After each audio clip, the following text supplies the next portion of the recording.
YouTube, TikTok বা ফেসবুকে এর চেয়ে সহজ জর্দার রেসিপি আপনি আর কোথাও পাবেন না। সে সাথে খেতে অসম্ভব মজার। অলরেডি কিন্তু আমি আরও 2টা ডিফারেন্ট টেস্টের যেগুলো আমার ফেসবুক, টিকটক আইডি কিংবা ইউটিউব চ্যানেলে পেয়ে যাবেন। এটা তৈরি করার জন্য এখানে একটা প্যানে দিয়ে দিচ্ছি 3 টেবিল চামচ বাটার।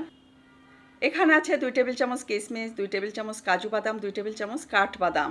কাঠবাদাম প্রথমে আমি পানি দিয়ে 10 মিনিট ভিজিয়ে রেখেছিলাম, তারপর খোসা ছাড়িয়ে ছোট ছোট টুকরা করে নিয়েছি। বাদাম এবং কিশমিশ আমি প্যানে দিয়ে দিয়েছি। স্প্যাচুলারের সাহায্যে লো মিডিয়াম ফ্লেমে 3 থেকে 4 মিনিট ভেজে নিব। যখন দেখবেন গ্লেজড একটা কালার দিচ্ছে, অর্থাৎ চকচকে দেখাচ্ছে, সাথে সাথে এটা উঠিয়ে নিতে হবে।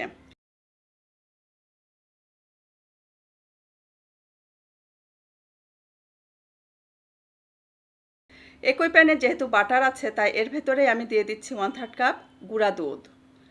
এটাও আমি 3 থেকে 4 মিনিট লো মিডিয়াম ফ্লেমে নেড়েচেড়ে ভেজে নেব। তাহলেই কিন্তু আমার ইনস্ট্যান্ট মাওয়াটা রেডি হয়ে যাবে।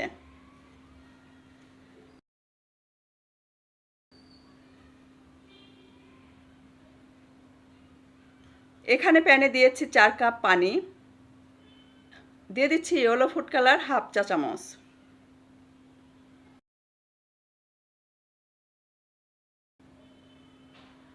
এক চা চামচ বাটার। নেড়েচেড়ে মিশিয়ে নিব। এখানে আছে 1.5 কাপ বাসমতি রাইস।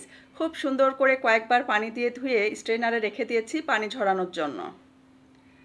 যখন দেখবেন পানি টকবকে ফুটে উঠেছে, তখন আমি বাসমতি রাইসটা এর ভেতরে দিয়ে দিব। নেড়েচেড়ে ঢাকনা দিয়ে ঢেকে দিয়েছি। যখন দেখবেন 95% রাইসটা সিদ্ধ হয়ে গেছে, সাথে সাথে স্ট্রেনারে পানি ঝরিয়ে নেব।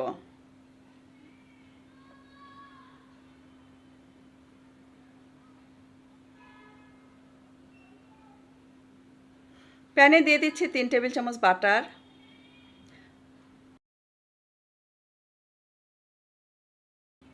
2টা তেজপাতা, 3টে এলাচ, 4টা লবঙ্গ। কয়েক সেকেন্ড নেড়েচেড়ে নিব। এতে করে কিন্তু খুব সুন্দর একটা স্মেল বের হবে।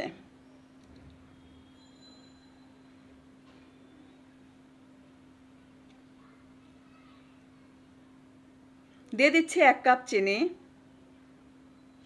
Half cup pineapple juice, 4 table চামচ পানি, 1/4 চা চামচ ইয়েলো ফুড কালার,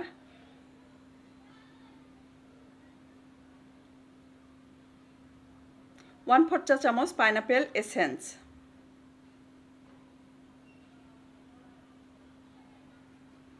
2 চা চামচ লেবুর রস।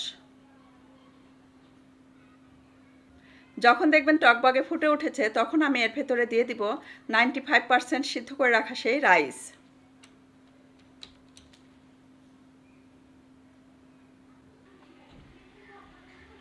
ভিডিওটি দেখতে দেখতে যারা এ পর্যন্ত এসেছেন কিন্তু ভিডিওটিতে লাইক দিতে ভুলে গেছেন, প্লিজ ভিডিওটিতে একটা লাইক দিয়ে ভিডিওটি কন্টিনিউ করুন। আপনার মূল্যবান লাইক কিন্তু আমার এই ভিডিওটাকে আপনারই মতো অনেকের কাছে ভিডিওটি দেখার সুযোগ করে দিবে। নেড়েচেড়ে মিডিয়াম ফ্লেমে জাল দিব।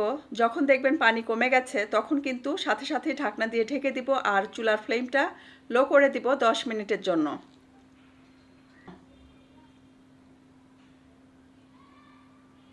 10 মিনিট পরে দেখতেই পাচ্ছেন এর অবস্থাটা। এই অবস্থায় কিন্তু গা মাখা মাখা থাকবে, এতে ভয় পাবার কিন্তু কিছুই নেই।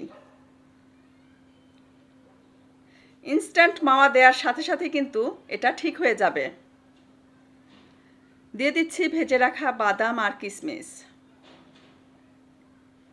কিছুটা রেখে দিলাম গার্নিশিংয়ের জন্য। সফট হ্যান্ডে আবারও নেড়েচেড়ে মিশিয়ে নিব।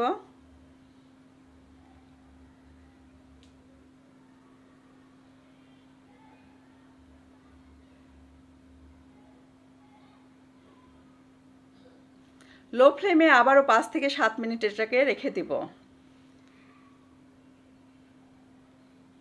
এই অবস্থায় জর্দা কিন্তু আমার কমপ্লিটভাবে রেডি হয়ে গেছে।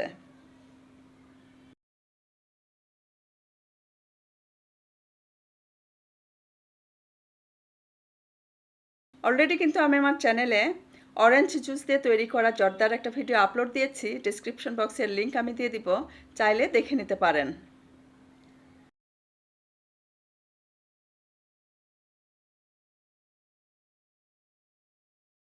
মোটামুটি ঠান্ডা করে সার্ভিং ডিশে এটা আমি সার্ভ করব।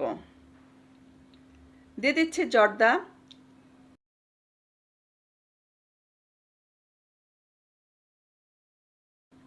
এবং উপর থেকে দিচ্ছি ইনস্ট্যান্ট মাওয়া। আবারও আমি জর্দার লেয়ার দিয়েছি, দিচ্ছি ভেজে রাখা বাদাম কিশমিশ, ইনস্ট্যান্ট মাওয়া দিচ্ছি, মোরব্বা দিচ্ছি, আর বেবি সুইটস দিচ্ছি। অলরেডি কিন্তু আমি আমার চ্যানেলে বেবি সুইটসের একটা ভিডিও আপলোড দিয়েছি, চাইলে কিন্তু দেখে নিতে পারেন। কমেন্টস করে জানাবেন রেসিপিটি কেমন হয়েছে। আশা করছি আমার আজকের ভিডিওটি অনেক ভালো লেগেছে। ভিডিওটি ভালো লাগলে অবশ্যই একটা লাইক দিবেন, শেয়ার করবেন ফ্যামিলি অ্যান্ড ফ্রেন্ডসের সাথে। সেই সাথে আমার ইউটিউব চ্যানেলটি সাবস্ক্রাইব করে সাথেই থাকবেন। আজকে তাহলে বিদায় নিচ্ছি। সবাই অনেক বেশি ভালো থাকবেন, আমার জন্য দোয়া করবেন। আল্লাহ হাফেজ। আল্লাহ হাফেজ।